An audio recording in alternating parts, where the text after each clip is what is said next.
বাম দিকে মাইয়াতের থাকবে কি ভাই? যাকাত।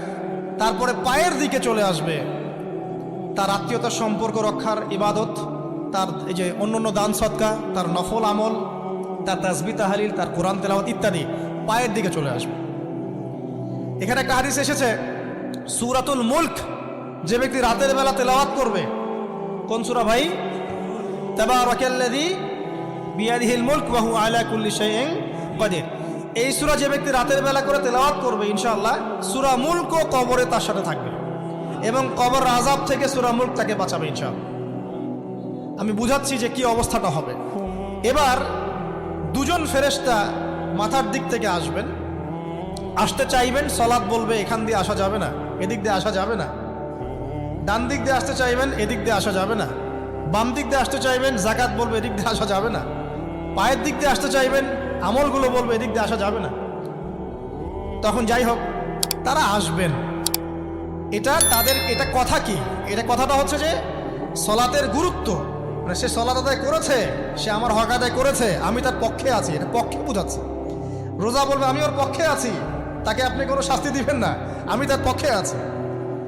আপনারা দুজন তাকে শাস্তি দিবেন না, আমি যাকাত তার পক্ষে আছি, এটা পক্ষে থাকার কথা। তারপরেও তারা আসবেন, চোখগুলো হবে নীল এবং কালো বর্ণ, নীলাপ চোখের কালো। মুনকার নাকির উঠে বসিয়ে দেওয়া হবে। এবার তিনটা প্রশ্ন।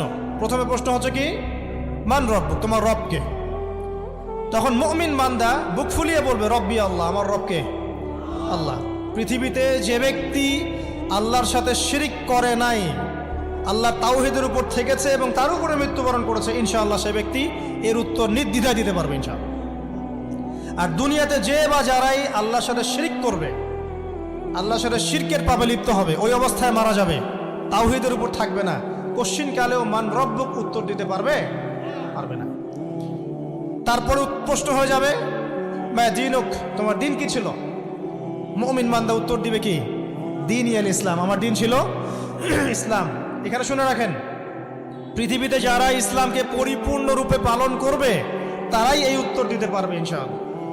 যারা ইসলামকে ঠাট্টা বিদ্রুপের হাসি তামাশার পাত্র বানিয়েছে, মন চাইলে কিছু করি, মন চাইলে কিছু করি না, সহজগুলো একটু আমল করি, বাকি কিছুর আমল ধারি না, হ্যাঁ, নামাজ পড়ি, সুদ ছাড়তে পারি না, ঠিক আছে, বছর বছর উমরা করি, এদিকে ঘুষ দুর্নীতি ছাড়তে পারি না, ইসলামকে ঠাট্টা তামাশার পাত্র বানিয়েছে, এরা কোশ্চিনকালে উত্তর দিতে পারবে না মা দীনুক। দিনে পরিপূর্ণরূপে ইসলামে প্রবেশ করতে বলেছেন আল্লাহ রাব্বুল আলামিন। যারা পরিপূর্ণরূপে ইসলামে প্রবেশ করবে এবং ইসলামের প্রতিটা মৌলিক বিধান মেনে চলবে, ইনশাআল্লাহ তারা এর উত্তর দিতে পারবে। এরপরে আসবে তৃতীয় প্রশ্ন। নবী সাল্লাল্লাহু আলাইহি ওয়াসাল্লামকে দেখানো হবে। যখন দেখানো হবে তখন সূর্য যখন ডুবে যায়, যে দৃশ্যটা আমরা দেখতে পারি না, ওই দৃশ্যটা ভেসে উঠবে এবং মুমিন বান্দা অস্থির হয়ে যাবে, বলবে আমাকে ছেড়ে দাও, আমি নামাজ পড়বো। সুবহানাল্লাহ। কারণ তার কাছে মনে হবে যে আসরের ওয়াক্ত হয়ে গেছে, আসরের ওয়াক্ত হয়ে গেছে, আসরের ওয়াক্ত চলে যাচ্ছে, আমাকে নামাজ পড়তে হবে। চিন্তা করেছেন? ওই যে একটা হাদিস আছে না, যে 7 শ্রেণীর মানুষকে আল্লাহ রাব্বুল আলামিন আরশের ছায়া দিবেন। তার মধ্যে এক শ্রেণীর মানুষকে, যার অন্তর মসজিদের সাথে ঝুলে থাকে, তার মন মসজিদের সাথে ঝুলেছিল, এই সূর্য ডুবে গেল বলে আমাকে ছেড়ে দাও, আমি নামাজ পড়তে যাব। তখন ফেরেশতারা বলবেন তোমাকে নামাজ পড়তে দেয়া হবে, তবে তার আগে তুমি এর উত্তর দাও। কি উত্তর? এই ব্যক্তির দিকে তাকাও। তখন নবী সাল্লাল্লাহু আলাইহি ওয়াসাল্লামকে দেখানো হবে, সাল্লাল্লাহু আলাইহি ওয়াসাল্লাম দরুদ পড়বেন। বলা হবে যে এই ব্যক্তির সম্পর্কে তোমার কি ধারণা? মান হাযা রাজুলু বুইসা ফীকুম, এই ব্যক্তি কে, যাকে তোমাদের কাছে পাঠানো হয়েছিল? মুমিন ব্যক্তি নির্দ্বিধায় বলে দিবে যে তিনি হচ্ছেন আমার নবী মুহাম্মদুর রাসূলুল্লাহ সাল্লাল্লাহু আলাইহি ওয়াসাল্লাম। দেখুন, পৃথিবীতে যে বা যারাই নবী সাল্লাল্লাহু আলাইহি ওয়াসাল্লামের সুন্নতের উপর আমল করবে, ইনশাআল্লাহ সে তার উত্তর দিতে পারবে। দুনিয়াতে যারা নবীর সুন্নতের 5 পয়সা পরোয়া করছে না, তার আদর্শের 5 পয়সা দাম দিচ্ছে না, তারা কোশ্চিনকালে উত্তর দিতে পারবে। নাম হতে পারে আব্দুর রহমান, আব্দুর রহিম, নবীর সুন্নতের ধার ধারে না, তারা উত্তর দিতে পারবে না। তো নবীর সুন্নতের গুরুত্ব কত গভীর, এটা আমাদেরকে এখান থেকে বুঝতে হবে। তাই প্রিয় যুবক ভাইরা, মুসলিম ভাইরা, আমাদের জীবনটাকে নবীর আদর্শ এবং সুন্নতে ঢেলে সাজাতে হবে। সকাল থেকে সন্ধ্যা পর্যন্ত প্রতিটা কাজ করবো কার তরিকায়? রাসূলের তরিকা। নামাজ পড়বো তার তরিকা। রোজা, সিয়াম, হজ, জাকাত, আমল, মুআমালাত, আখলাক সব কার তরিকায়? নবী সাল্লাল্লাহু আলাইহি ওয়াসাল্লামের তরিকা অনুযায়ী ইনশাআল্লাহ। আল্লাহ পাক তৌফিক এনায়েত করুন, আমিন। এবার ফেরেশতা দুজন জিজ্ঞাসা করবেন অবাক হয়ে যে তুমি কিভাবে এটা জানলে? তুমি কিভাবে এই তিনটা প্রশ্নের উত্তর দিতে পারলে? কারণ বেশিরভাগ মানুষ তো উত্তর দিতে পারবে না, বেশিরভাগ মানুষই এই উত্তর দিতে পারবে না। কারণ কিয়ামতের মাঠে 1999 জন মানুষ জাহান্নামে যাবে, নাউজুবিল্লাহ। তো এটা কঠিন পরীক্ষা। আল্লাহ রাসূল সাল্লাল্লাহু আলাইহি ওয়াসাল্লাম বলেছেন যে নিশ্চয়ই তোমাদেরকে এখানে পরীক্ষায় ফেলা হবে, আর তোমরা যদি এই পরীক্ষা জেনে তোমাদের মৃতদেরকে দাফন করা থেকে বিরত না থাকতে, তাহলে আমি তোমাদেরকে শুনিয়ে দিতাম কবরে কেমন পরীক্ষা হয়। মানে যদি আমরা শুনতে পারতাম যে কবরে কেমন পরীক্ষা হয়, আমরা ভয়ে আমাদের মৃতদেরকে দাফন পর্যন্ত করতাম না। এটা নবীজি বলছেন সাল্লাল্লাহু আলাইহি ওয়াসাল্লাম। তাকে জিজ্ঞাসা করা হবে যে তুমি কিভাবে জানলে এটা? বেশিরভাগ মানুষ তো পারে না উত্তর দিতে। তখন সেই ব্যক্তি বলে বসবে, সেই ব্যক্তি বলবে যে করাতু কিতাব আল্লাহ, আমি আল্লাহর কিতাব এই কোরআন পড়েছি। মুমিন বলবে আমি আল্লাহর কোরআন পড়েছি। ফাআমানতু বিহি, আমি এর উপর ঈমান এনেছিলাম। ওয়া সাদ্দাকতু, এবং সত্যায়ন করেছিলাম। সুবহানাল্লাহ। অতএব দুনিয়াতে যারা দিনের জ্ঞান অর্জন করছে না, কোরআন পড়ছে না, হাদিস পড়ছে না, পড়াশোনার চেষ্টা করছে না, জানার চেষ্টা করছে না, কবরে পার হওয়া ডিফিকাল্ট আছে। এটা একটা অন্যতম প্রশ্ন। আমরা কিন্তু মনে করি তিনটা প্রশ্ন হচ্ছে, আসলে প্রশ্ন হচ্ছে কয়টা? 4টা। তিনটার পরে আরো একটা এক্সট্রা। কিভাবে জানলে? তখন উত্তর দিচ্ছে আমি আল্লাহর কিতাব পড়েছি, ঈমান এনেছি, সত্যায়ন করেছি। সুবহানাল্লাহ। নবী সাল্লাল্লাহু আলাইহি ওয়াসাল্লাম হাদিসের পরের অংশে বলছেন যে যখন কাফের বান্দাকে ওঠানো হবে, তখন ডানেও কিছু নাই, বামেও কিছু নাই, সামনে পিছনে কিচ্ছু নাই।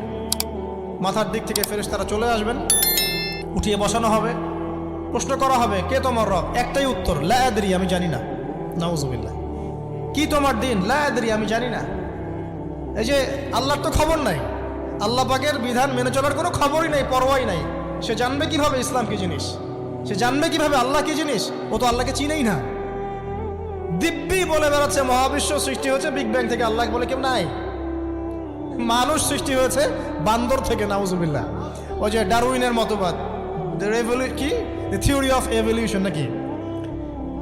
হ্যাঁ, তাই তো মনে হয়। অনেকদিন আগে পড়ছি ভাই, ভুলে গেছি। তো যাই হোক, মানুষ তো আল্লাহকে চিনছে না। এখনো মানুষ মনে করছে যে আল্লাহ বলতে কেউ নাই। এবং এই মুক্ত চিন্তার নামে, বাক স্বাধীনতার নামে নাস্তিকতার যে চর্চাটা বেড়েছে বাংলায়, এটা আশঙ্কাজনক। বড় বড় বিশ্ববিদ্যালয় থেকে পড়ে আসছে। অনেক সময় দেখলাম বড় বিশ্ববিদ্যালয়ের প্রফেসর, সে বলছে যে মহাবিশ্ব বিগ ব্যাং দিয়ে সৃষ্টি হয়েছে, সৃষ্টিকর্তা নাই এখানে। তো মুসলিম বিজ্ঞানীর একটা কথা বলতেন যে মানুষ বিজ্ঞান সম্পর্কে অল্প জানলে নাস্তিক হয়ে যায়, আর অনেক গভীর জ্ঞান অর্জন করলে আল্লাহর কাছে আত্মসমর্পণ করে। খেয়াল করে দেখবেন, ডক্টর, ইঞ্জিনিয়ার যারা বড় বড় লেভেলে চলে গেছেন, অনেক সিনিয়র, তারা কিন্তু বেশিরভাগ নামাজি দেখবেন, নামাজ পড়ে, দান সদকা করে, সমাজ কল্যাণমূলক কাজ করে। তারা কিন্তু রোগীর সেবা করতে গেলেও বলে যে নামাজ পড়িয়েন, রোজা রাখিয়েন, তারা কিন্তু বলে। অনেক ডক্টর আমি দেখেছি এমন, যারা যত বেশি গবেষণা করে তারা তত বেশি আস্তিক হয়ে যায়। আর টুটাফাটা গবেষণা করলে নাস্তিক হয়ে যাবে।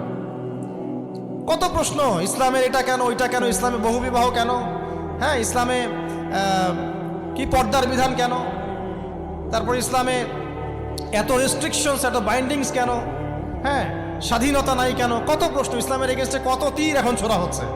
তো এই ব্যক্তি কেমন করে উত্তর দিবে যে মাহাদিনুক, তোমার দিন কি?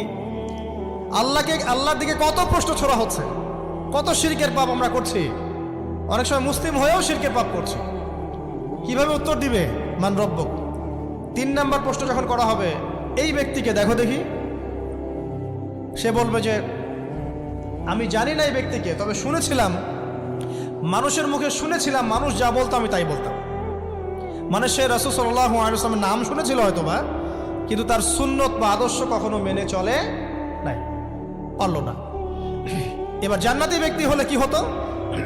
ওই যে সূর্য ডুবছিল যেখানে, তার দৃষ্টির সীমা পর্যন্ত কবরকে প্রশস্ত করে দেওয়া হতো, এবং জান্নাতের একটা দরজা তার কবরে খুলে দেওয়া হতো। এটা কিভাবে করা হবে সেটা আল্লাহ পাক জানেন। এটার ব্যাখ্যা করার জ্ঞান আল্লাহ আমাদেরকে দেন নাই। যেই মানুষের ক্ষুদ্র জ্ঞানে মানুষ ব্যাকটেরিয়া ভাইরাস নিয়ে গবেষণা করতে হিমশিম খেয়ে যায়, সে মহাবিশ্বের স্রষ্টা নিয়ে কিভাবে গবেষণা করবে? আল্লাহ পাকের অসীম জ্ঞানের সামনে আমার জ্ঞান কি? খুবই ক্ষুদ্র। একটা হাদিসে এসেছে বুখারী শরীফের মধ্যে যে একটা মহাসমুদ্রের মধ্যে যদি একটা পাখি এক ফোঁটা পানি উঠিয়ে নিয়ে যায়, ওই এক ফোঁটা পানি হচ্ছে মহাবিশ্বের জ্ঞান, আর বাকি পুরো মহাসাগর হচ্ছে আল্লাহ পাকের জ্ঞান। তো আমরা এই ক্ষুদ্র জ্ঞানের মানুষ হয়ে আল্লাহর জ্ঞানকে কেমন করে পেনিট্রেট করতে পারি? তো আল্লাহ পাক জান্নাতের দরজাগুলো খুলে দিবেন, একটা দরজা খুলে দিবেন, সেখান থেকে বাতাস আসবে, সে জান্নাতের নাজ নেয়ামত উপভোগ করতে থাকবে এবং তার রূহটাকে সবুজ রঙের পাখির আকৃতিতে জান্নাতে রেখে দেওয়া হবে। ইল্লিন মানে ওখানে জান্নাতের নিয়ামত সে পাবে। এটাকে বলা হয় দারুল বারজাখ বা বারজাখের জীবন। জীবন অনেকগুলো, একটা ছিল রুহের জগৎ। রুহের জগতে আমরা সবাই ছিলাম। শোনেন, রুহের জগতে যার সাথে যার বন্ধুত্ব ভালোবাসা গভীর ছিল, দুনিয়াতে তার সাথে তার ভালোবাসা বেশি। এটা হয়তো জানেন না, জানতেন হাদিসটা? রুহের জগতে যদি কখনো আপনার সাথে আমার দেখা হয়ে থাকে, দুনিয়াতে আপনার সাথে আমার দেখা হবে ইনশাআল্লাহ। রুহের জগতে যদি আপনার আমার মধ্যে ঘনিষ্ঠ ভালোবাসা থেকে থাকে, এখানেও ভালোবাসা হয়ে যাবে ইনশাআল্লাহ। এটা বলে আমি আবার তোমাদের বয়ফ্রেন্ড গার্লফ্রেন্ড ভালোবাসা বুঝাই নাই, ওই ভালোবাসার কথা বলি না। আবার রুহের জগতে বিদ্বেষ, এখানেও দেখবেন বিদ্বেষ। ওটা একটা জগৎ ছিল যেখানে আল্লাহ পাক সমস্ত আদম সন্তানকে সৃষ্টি করে তাদের রুহটাকে রেখেছিলেন এবং ওয়াদা নিয়েছেন। কি ওয়াদা? আল্লাহ পাক বলেছিলেন আলাস্তু বিরব্বিকুম, সূরা আরাফের 182 নম্বর আয়াত পড়ে দেখবেন, 182 নম্বর আয়াত। আল্লাহ পাক বলেছিলেন যে আমি ওয়াদা নিয়েছিলাম, আলাস্তু বিরব্বিকুম, আমি কি তোমাদের রব নই? আমরা সবাই বলেছিলাম বেলা ইয়া রব্বি, অবশ্যই আপনি আমাদের রব।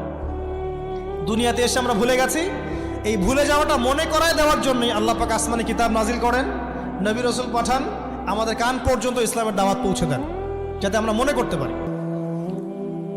এবার আসেন, রুহের জগতের পর আসলাম এই যে দুনিয়ার জগৎ, দারুদ দুনিয়া। দুনিয়ার মধ্যে আছি হয়তো 50, 60, 70, 100 বছর হাইয়েস্ট। এরপর যাবে দারুল বারজাখ, বারজাখের জগৎ। পাপী ব্যক্তি হলে জাহান্নামের দরজা খুলে দেওয়া হবে, আর জাহান্নামের সে আযাব ভোগ করতে থাকবে। এবং পুণ্যবান ব্যক্তি হলে জান্নাতের দরজা খুলে দেওয়া হবে এবং এর নাজ নেয়ামত সে ভোগ করতে থাকবে। তখন তাকে বলা হবে এটা জান্নাতের সেই জায়গা যেখানে তুমি থাকবে। এটা দেখার সাথে সাথে, শোনার সাথে সাথে তার যে খুশি উৎফুল্লতা আরো অনেক বেড়ে যাবে। এবং সে কি করবে জানেন? সে পৃথিবীতে ফিরে আসতে চাইবে। সে বলবে আমাকে আমার পরিবারবর্গকে জানাতে দেন, আমাকে আমার পরিবারবর্গকে জানাতে দেন যে আমি ভালো আছি। তখন ফেরেশতারা তাকে বলবেন যে এটা সম্ভব না, তোমার এবং তাদের মাঝে দারুল বারজাখ আছে, তুমি এটা ভেদ করে যেতে পারবে না। তখন তার আত্মাটাকে ইল্লিনে দেওয়া হবে, একটা সবুজ পাখির আকৃতিতে জান্নাতে ঘুরে বেড়াবে ইনশাআল্লাহ। আর যদি জাহান্নামী হয় তাহলে যে বললাম দরজা খুলে যাবে জাহান্নামের, মর্মান্তিক আযাব তার দিকে আসতে থাকবে। কবর সংকুচিত হয়ে আসবে এমনভাবে যাতে তার বাম পাজর ডান পাজরের ভিতরে এইভাবে ঢুকে যাবে, নাউযুবিল্লাহ। এবং এই আযাব চলতে থাকবে ইলা ইয়াউমি ইউবআসুন, পুনরুত্থানের দিন পর্যন্ত। এখন এই যে হাদিসটা আপনারা শুনলেন, এই হাদিসটা ব্যক্তিকেন্দ্রিক নয় কি? এখানে 3টা বিষয় আপনাকে ফোকাস করতে হবে আমাদেরকে। 1, তাওহীদ, আল্লাহ পাকের তাওহীদ। 2, রিসালাত, রাসূলুল্লাহ সাল্লাল্লাহু আলাইহি ওয়াসাল্লামের রিসালাত। এবং আখিরাত, পরকাল।